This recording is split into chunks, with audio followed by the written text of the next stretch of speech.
So today our area of biggest potential is going to be up in the high plains, starting out down in Nebraska and traveling all the way up to the Canadian border that borders both North Dakota and Minnesota.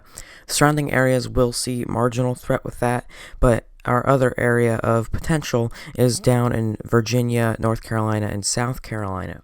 Now, obviously, the more severe potential is up in the high plains, but we are going to see some potential pop-ups that could turn supercellular in parts of the Carolinas, but it's less likely for those to go severe because they have less room once they build, because they'll build in North Carolina and Tennessee, but they kind of run out of room as they run over to the coast.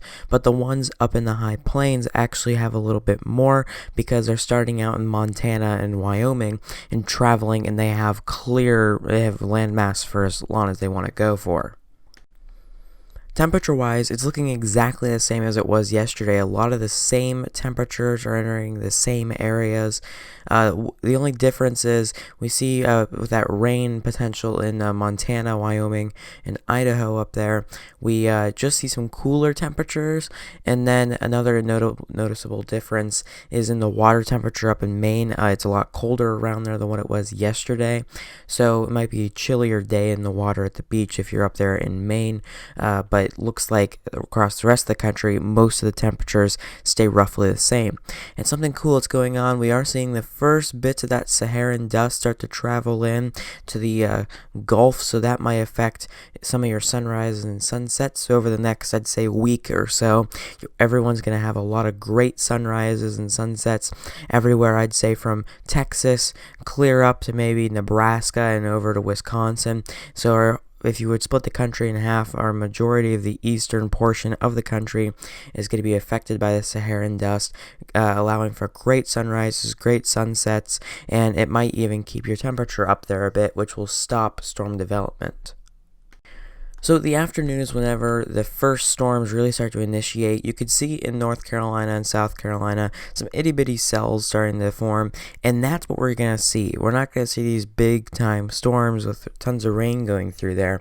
We're just going to see one or two cells, and the potential, I think, is what they're talking about with this, is for hail. There is potential for very small hail, which is allowing for that marginal threat. Obviously, rain will come with those, and potential for damaging wind, but they aren't going to be big enough that we're going to go ahead and say that there's probably not going to be a big wind threat with this. But looking back up into the high plains, we see a supercell or two forming in Colorado, Nebraska, and Kansas, and those are going to be our bigger supercells that will form from the day. But we do see a whole system that actually forms in North Dakota and South Dakota that will track that and see how it develops into the night hours. So in the night hours, what we could see with this is the bigger system form out of it. More supercells down towards Oklahoma and Kansas, but as we travel further north, we start to see this whole system connect, which means that we could see hail in this system, we could see damaging winds here, and with the supercell environment and then those colliding into the system, that actually could allow for some rotation, and because supercells are rotating thunderstorms, whenever you have two of them combined to create more rotation at the center of it, so whenever it connects to a moving line, there could be some rotation in there. And so that's where we could see there is a low tornado threat, but there is that potential because we are dealing with supercells colliding and then moving and then colliding with other systems. So that's your forecast for today. That's potentials all right there for what could happen.